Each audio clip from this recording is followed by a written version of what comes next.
The Edwards Syndrome Association is a 100% volunteer 501c3 nonprofit organization dedicated to advocacy, equal care, education, and rights of people with Edwards syndrome.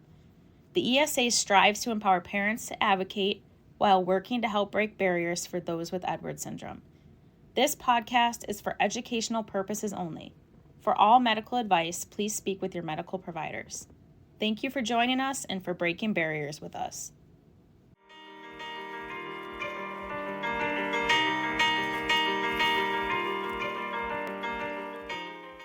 Welcome to the Breaking Barriers podcast, where we talk all things Edwards syndrome, special needs, therapy, disability, and everything in between.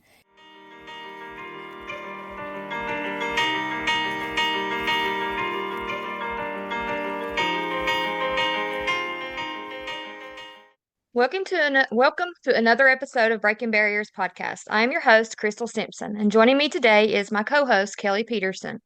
We are excited to welcome today's guest, Jennifer Regalado, who is here to share her powerful story of her warrior's journey with Edwards syndrome. Hello. Hello. With that being said, I'll turn it over to Jennifer and let her introduce herself before we dive into some questions. Hi, my name is Jennifer. I'm a mother of four. My Matthew is probably that one child that you're like, this is mine. Like, we all have that one child. Mm-hmm. Matthew was my, like, this is mine. Like, don't look at him, don't touch him. Like my baby. This is my baby. There's not really much to say. I mean, I'm pretty boring. I doubt you're boring. She's busy with her kids. Yeah. What were your first thoughts and feelings when you learned about Matthew's diagnosis with trisomy 18? Very conflicting. So I had two healthy pregnancies before him. And right away, I think I want to say I was about 10 weeks pregnant. And I had a scare, so I had to go to the hospital. This was before we found out about his diagnosis. And I felt something was off, but I couldn't put like a finger on it. Right.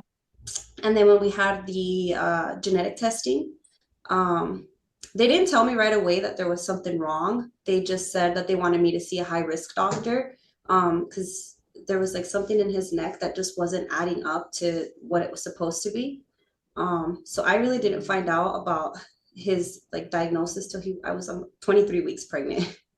So it was very far along. So I think when you're in there and they're giving you all these options and you're just like, let me process this. Right. And it was, I think because Nevada has different rules, they were like, well, you could do this, you could do this, you could do this. I was like, can I just go home and think about it? Like, you guys are putting all this information in. And luckily for me, I have a very supportive partner. My husband, right away was like, well, he has a heartbeat, so we're gonna do this until he tells us that he's not doing this anymore. So that was we were like, all right, let's do this. So it sounds like your doctor was very much on board. He wasn't. I wasn't? No, he was not. Her husband was on board. My husband was on board, and we got lucky. I had a friend that was like, you know what, get a second opinion, call this doctor. Her name is Dr. Gates. She gave me her phone number, and she was an advocate from the beginning. Like, she got into fights with these doctors.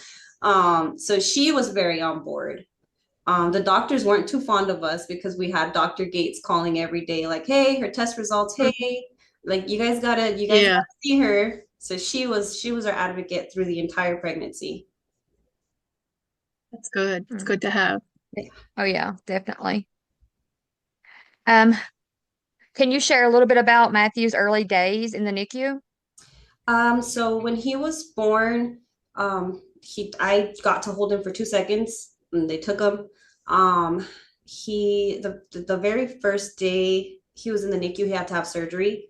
He had to get, I believe it was he was born with no stomach, so they had to connect his esophagus to his stomach. Esophageal atresia. Yes. So that was he was not even 24 hours old, and he already had one surgery. And it was hard. It was really hard because you go in there, like, mentally we knew, what the doctors were saying. Right. But then, the doctor said, he's not even going to be born. And then he was born, and then they're like, he's not going to do this. And then he did it, and we're like, so we were sitting on edge because we're like, okay, he already, he was born. He made the toughest part already. But because of the diagnosis that he had, because he was a trisomy 18 baby, he already had like a big red label on him. Right. So they treated him very different than they would treat other babies at the beginning. It was very like, we had to really like stop being so subtle and like just like, okay. And we had to actually advocate for him, which was, both of us, or me and my husband, are very shy. We just go with whatever you tell us to do something. We're like, okay. So we have to kind of be very like, no, you can't do that. Yeah, you got to get past that. Yeah. So once we found our voices, it changed things a lot because he was able to exit the NICU, go to the CICU. It opened a lot more like doors for Matthew. And again, Dr. Dietz was always advocating for us. She was always making the angry calls because they didn't want to do anything for him at first. But I think they also realized that he wasn't going anywhere. So I think that he put up his own fight too. And it was he's like, this is my journey, not yours. Yes, it was very interesting to see because there was actually another baby in there with trisomy 18. And they kept them together the entire NICU. So it was very interesting to see the both of them develop, and then the doctors just look at both of them like, oh, what's going on? So that was very interesting. Yeah. Felt it in their eyes. Oh yeah. So he went through several surgeries early in life. How did you manage that emotionally? Oh my God, it was rough. It's still rough to like just think about everything that they put him through in the surgeries, and it's hard to think of because he was so tiny. And every surgery he had I don't know how to pronounce it, but when the first surgery, and then he had to get, I think it's called malrotation. He wasn't processing the food that he was getting. Then they had to give him the G tube. And this was all before he was a month old. He had a lot of little surgeries. They had to do like the PICC lines. It was just a lot of little things that they put him through, and that was really hard to see because as a parent, you don't want your son falls and you're like, oh no. As a parent, there's nothing you can do. You just kind of got to sit there and hope for the best. You got to have faith and everything and all in one. And that was probably him being in the hospital was probably the hardest part for us. Because me and my husband would never see each other. I was at the hospital, he was home, we'd switch. It was very hard. Yeah. Yeah, it's hard to balance life and hospital and everything and then together. We were both still working full time, so it was. Oh wow. Yeah. And then 2 other kids too, right? So we had my 6. So before Matthew's my rainbow baby.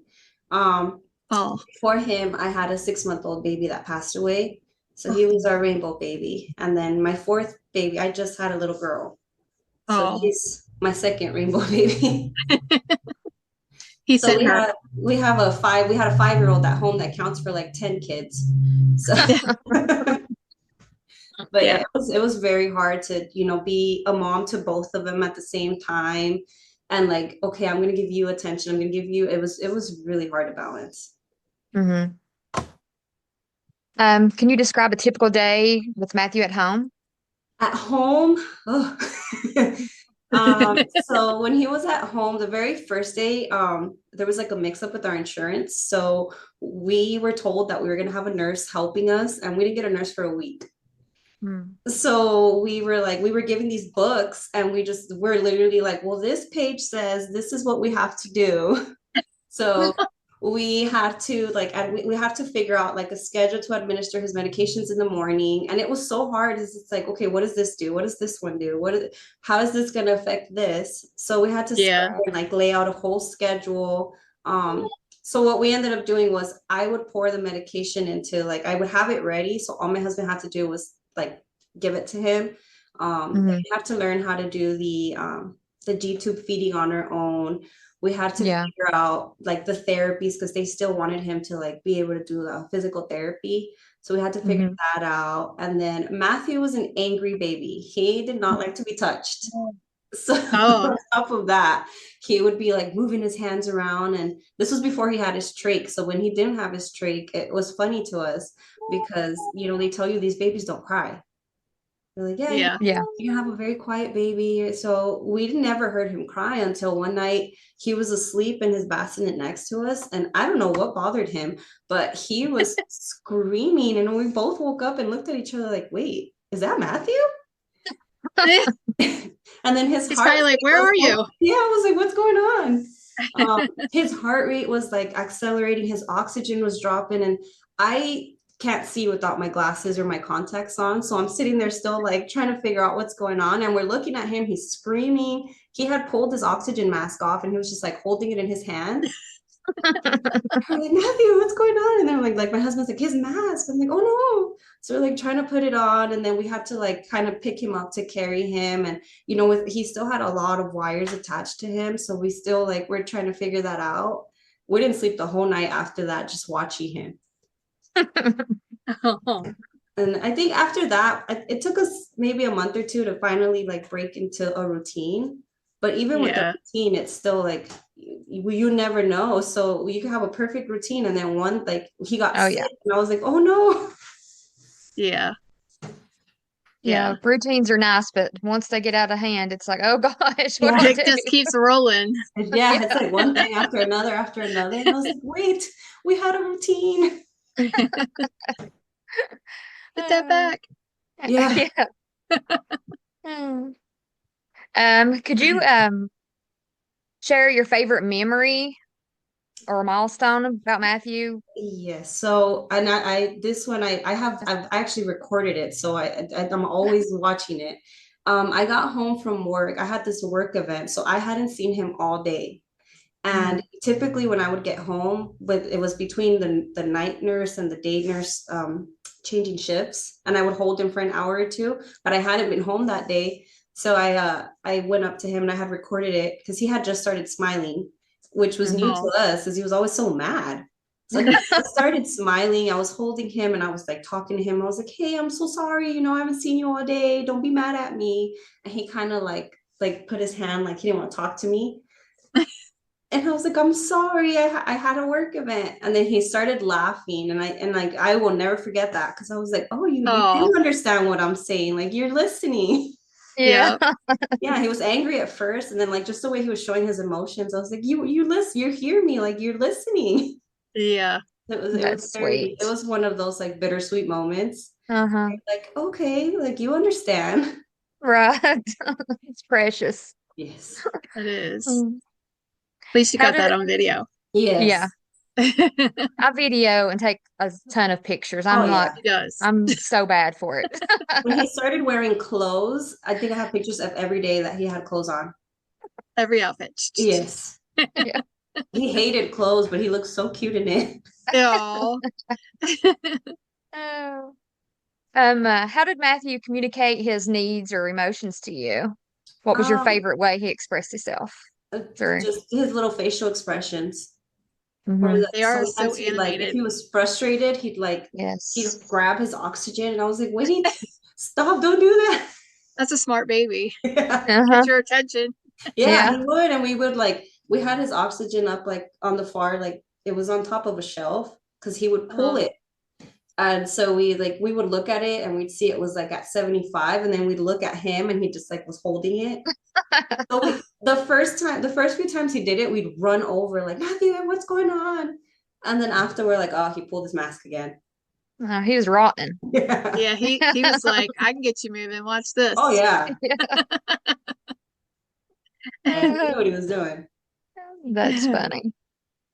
What's your family's favorite way to spend time together with Matthew when he was at home? So my son, he had like I think they're called like a family therapist.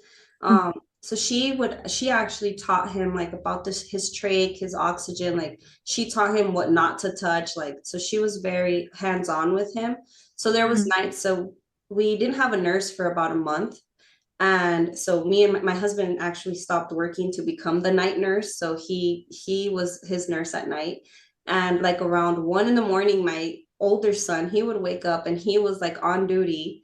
And he'd be like, Dad, did you give him medication? Dad, are you watching him? So we ended up pulling the two couches that we had like next to his bassinet, and I'd sleep on one couch, my husband would sleep on the other couch, and then our son would sleep right next to us. And the three of us were like, we would switch and be like, okay, Ezra, he needs you to check his oxygen, or he needs to be suctioned. So that's something that he still talks like, remember when I used to suction my brother? I was like, yeah, he hated it. Siblings are special, I think, when it comes to kids with trisomy 18 or any kind of, developmental issues. Yes, they are. I think they have that extra little bit of love. Like, okay, they understand more than what people think. Yes, they definitely do. You beautifully described Matthew's abilities, such as smiling, being attentive, and expressing emotion. Can you talk more about the moments that Matthew surprised you or his doctors? Yes. So when he got his trach, it wasn't a good fit for him at first. So he would code a lot. Like we would literally be leaving the hospital, and then we'd get a call, hey, you need to come back. He's not doing good. So, the doctor had that talk with us, and we're like, oh man, okay, well, there's nothing we can do. So one day this doctor walks in as he's coding, and he says, have you guys tried sitting him up? And the doctor's like, yeah, we've tried everything. And he's like, try sitting him up. And so this other doctor, he's like a veteran doctor. He's been a doctor for however many years. I think it insulted him that he suggested that, but he sat him up, and his stats went up like incredibly. Like his oxygen was at 100, and we were all looking at each other like, what? That's it? Maybe he had reflux, because that happened He did. with my daughter. That's what it was. Yeah. Yeah. And then that's the thing that convinced me to do the G-tube, is because I was fighting it. And as soon as we were in the hospital after her heart surgery, and her stats kept going down like that, and they kept telling me it was probably reflux, and I was like, no. So one morning I was in there with just me and her, and it happened, and then I sat her up, and it all went back. Oh wow, you told them. Yeah, that's what fixed it. And then he ended up, I think what it was the trach that they had made for him was too big. So it would get stuck. So they ended up having to make him like a custom trach, and that fixed everything. But if that doctor hadn't suggested it, we wouldn't have I didn't even think about it. Yeah. So that was like, oh, that's it.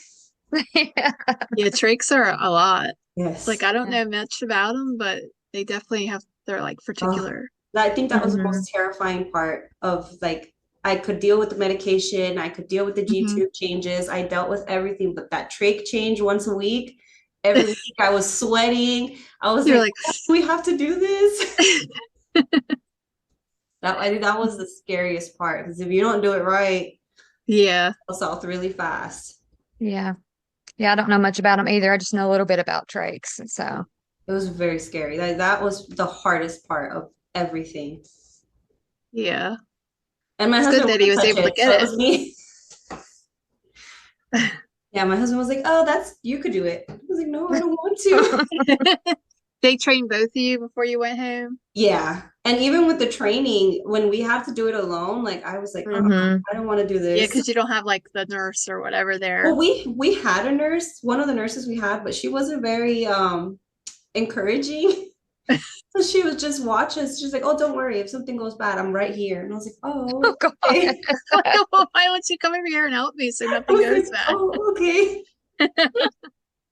So I think the first one we ended up calling the 311, and we're like, hey, can you guys just have somebody on standby just in case? This is the first time we're doing this. He's on a vent, so we're kind of scared.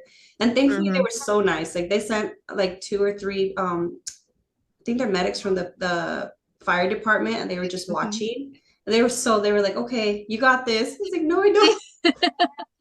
Oh, that was good that they did that for you. Yeah, they were very kind. I think we had a few calls from the house to them, so I think they were like, oh, this house again, let's go. They probably had you tagged on the wall. Yeah. They already knew him by name. They're like, oh, Matthew, what's going on today? That's good though. Yeah, that is. Yeah, they helped you in the end. Yeah, because I was scared. I any time that I would notice anything dropped, I was like, hey, you Hmm. guys just come and look. Yeah, because as trisomy moms, you're like very hyper vigilant. Like every little Yes. Mhm. thing, you're like, And even now, like I just had a baby girl and she's healthy, but even then, like even with medication, I'm like, wait, what does that do? What is that for? Like my head are we is giving still that to like her? yeah, I'm like, hold on before you guys do anything.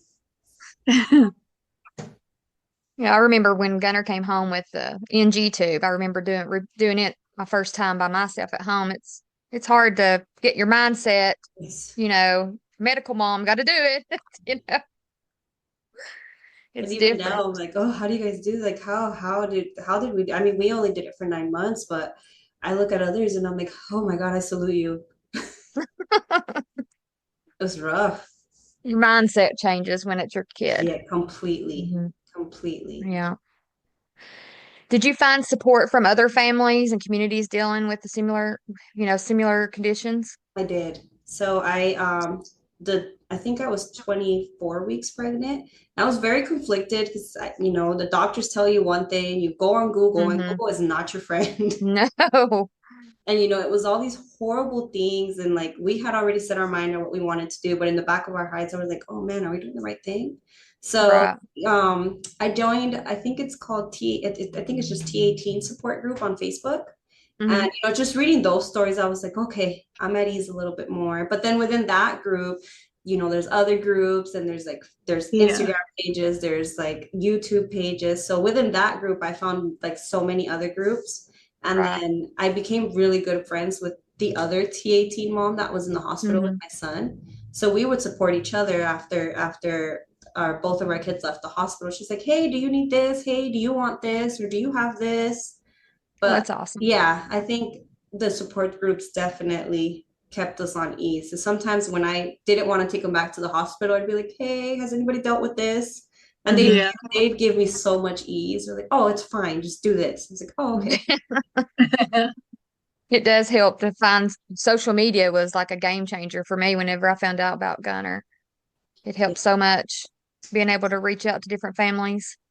And I think it also helped to ease my mind to see other people's success stories, Hmm. Yeah. Yeah, because Google and the internet is such a scary place, and like they it will tell is. you the opposite. Like I think I had Googled one time like T18 life expectancy, and then it was horrible. I was like, I don't want to read Yeah. that. Yeah. But then I'd go on these support groups and it's like, oh, this person's 20, this person's 25. I was like, Hmm. oh, okay. Like Yeah, it because just gives you they told so much. me that there was nobody survives it. Yeah. And I didn't like think with Emma about groups because groups wasn't a huge thing. I know she's only 6, but it wasn't like a huge thing yet with Facebook. And my mom found a trisomy 18 child, and that's how it just rolled Yeah. from there. Yeah, and it just gives you so much positivity because you're like, okay, if they can make it, we can make it. We could do it. Yeah. Hmm. Yeah. If you could offer advice to other parents in similar situations, what would it be? I think it would be do research. Don't Doctors have the education, but they're not always right. Right. I think that was the biggest part of, like, that's the biggest piece of advice. I met somebody through TikTok here in Nevada. She had a TAT baby, and I was like, no, no, no, do your research. Don't go to Yeah. Google. Yeah, Google is not a good thing to go to. Yeah, she had posted like her diagnosis, and I was like, don't get a second opinion. Yeah. And she did. She ended up working with the same doctor I did, but I was like, wait, do your research. Don't let the internet fool you. Yeah. Right. You mentioned the hardest part of grief is accepting what you were already told would happen.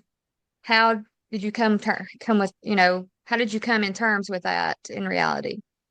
Um, you know, we had I'd like to say we had mentally prepared ourselves. Hmm. After a lot of appointments, how do I explain this? You're told, your baby has this XYZ. Um, and with Matthew, he had a different heart condition that most kids do, and that for him was ultimately, what made him not be here with us anymore.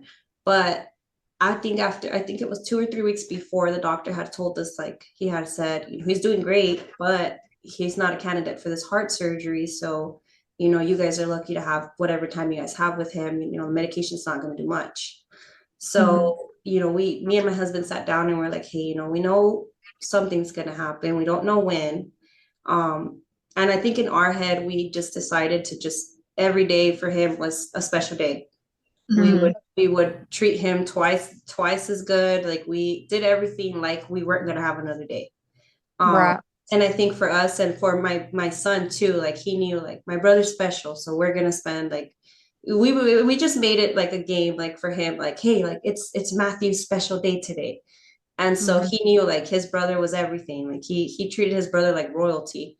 Oh, And I think once it happened, it's kind of tricky because, in your head, you're like, okay, we knew this was happening. We knew eventually it was going to happen, but, nobody gives you a clock that says, okay, this is when it's going to happen. Right. yeah. And, we took him in because he had a fever. We didn't know anything that was going to happen after that. And I think that's what also made it very rough, because it's like, okay, we didn't come in here for that. We came in here for something completely different. But once it did happen, at least for me, holding him with no tubes or, anything, and just seeing him truly rest, I think for me, it was like, okay, like, he did what he could. He was here as long as he could. He fought for himself and he fought for us. And, God has other plans, but just seeing him truly rest, I think for both me and my husband, I think it gave us that sense of peace, I guess you could say. It was hard because we still had to go home to all this stuff that was laying there for months. But in our heads, we're like, okay, we did what we could. We did our best. We gave him more than what other people would have done. We told the doctors, no, you're not in charge of this story. We are. God's in charge of this story. Right. He gave us 10 months. So we're like, they said we weren't even going to make it to birth. So we had him for almost a year. So to us, every day that we had him, we were winning. Right. And I think that's what kept us at ease. What heart condition did he have?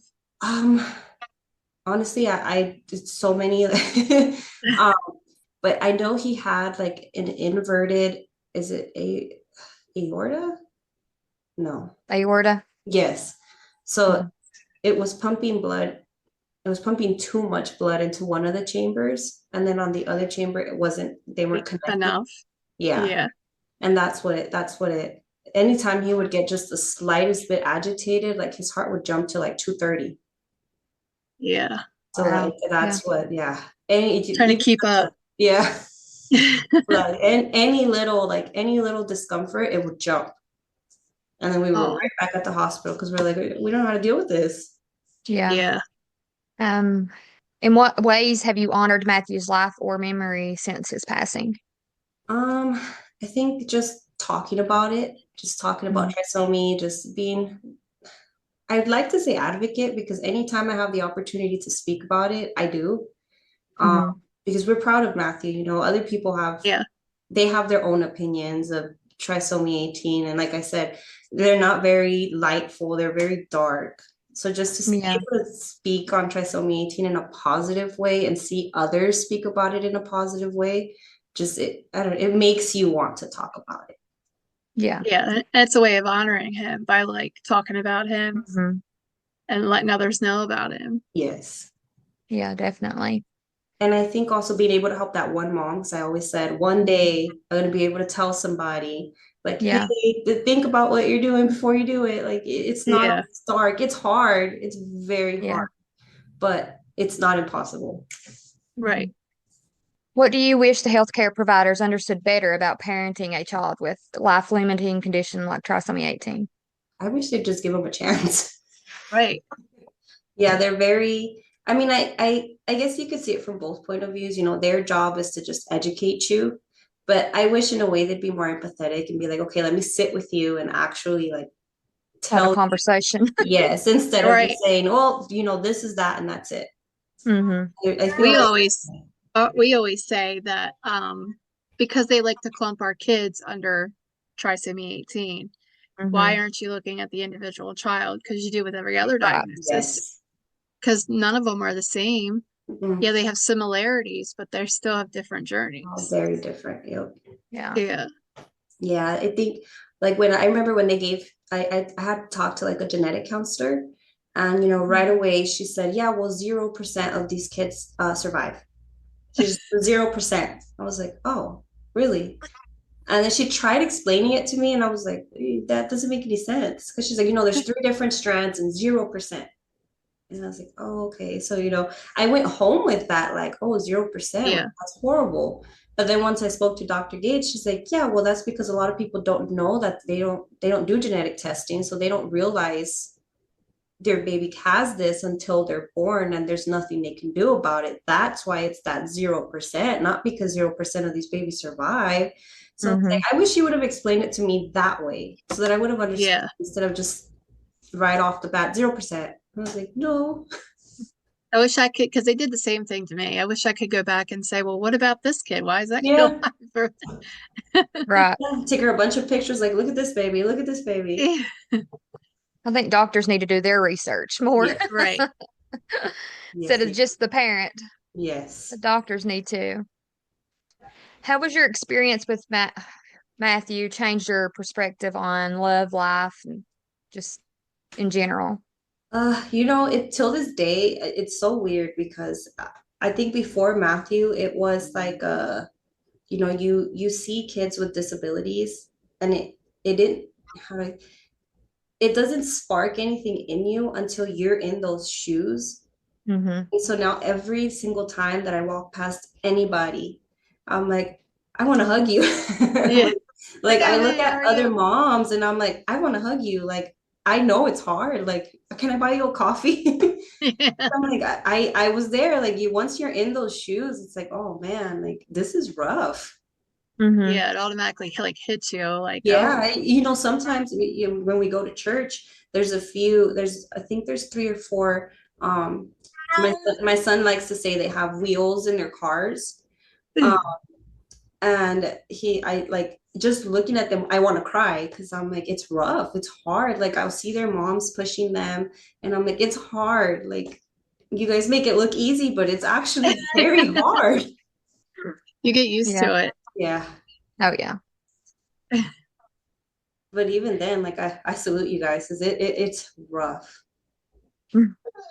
Like, even I think for maybe 3 or 4 months after Matthew passed away, I'd still wake up in the middle of the night because in my head, like, my brain was still like, Thought you start heard the him. medication.